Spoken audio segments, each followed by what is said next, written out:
Hello, my name is Greg Thinks, and this is the story of why I built a BMX. When I was young, around the age of 11, I remember going to my local bike shop to choose my Christmas present. And for some reason or another, I ended up with this bright yellow GT Dyno, and I always remember disliking the colour. I also have this vivid memory of paying for the bike and the shop assistant saying they have a silver one out back, and my eyes lit up. So I looked at my mum and asked if I could have that one instead, but she said no, you're having the yellow one. Being a kid, I didn't understand why she wouldn't let me have it, but now I'm older and I realise it was for my own safety, because you can't exactly miss a bright yellow bike. Unfortunately, due to complications, I didn't have it very long.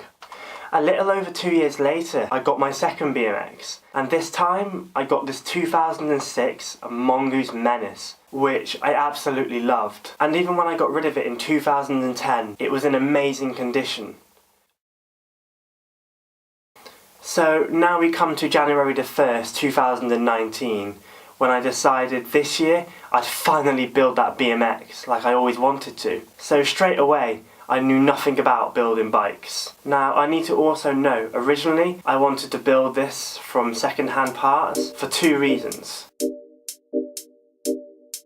The first reason, I was on a budget and I felt like this was the best option for me considering I had never built one before. And the second was because I wanted to give unwanted parts new life. But I came to realise that some parts were better new and they were cheaper.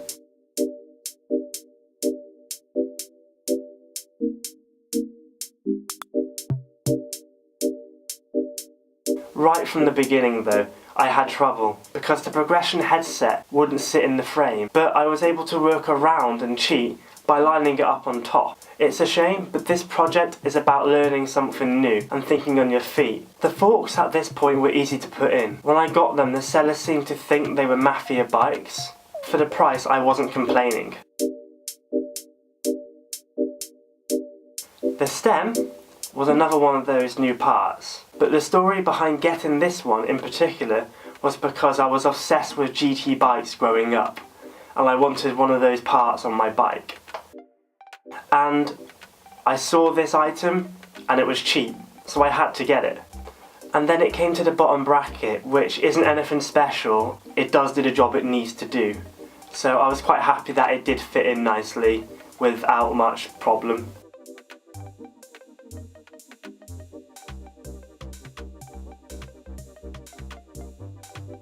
The seat and handlebars were new, and again I couldn't look away for the price. I also found it hard to find a decent pair of handlebars that weren't cut down. I am also very familiar with Diamondback from growing up with people who had them, so I knew it was the best option for me in this situation.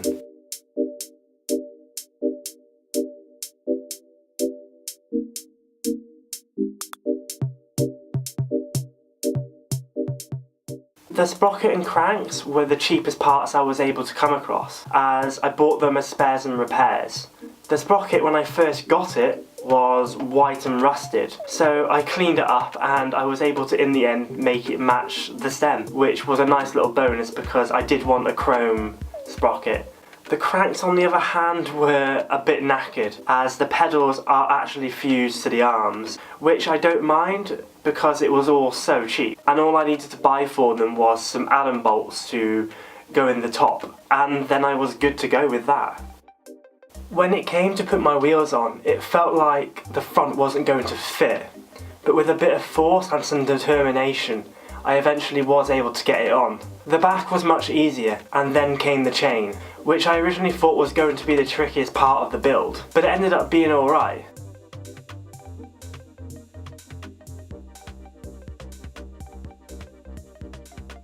Until I had to put the brakes on, which I'm sure if you've been putting them on for some time and I've had the practice, then this may have been easy, because even now I'm still tinkering with them to try and make them even more sharper. I think I spent about an hour and a half on these, playing with them to try and at least get me to stop whenever I went on the bike. But that's all part of the fun. You're going to have challenges. You just have to remember to enjoy yourself. What's funny is, after this, I did run out of battery and my camera did hold out just enough to build the frame.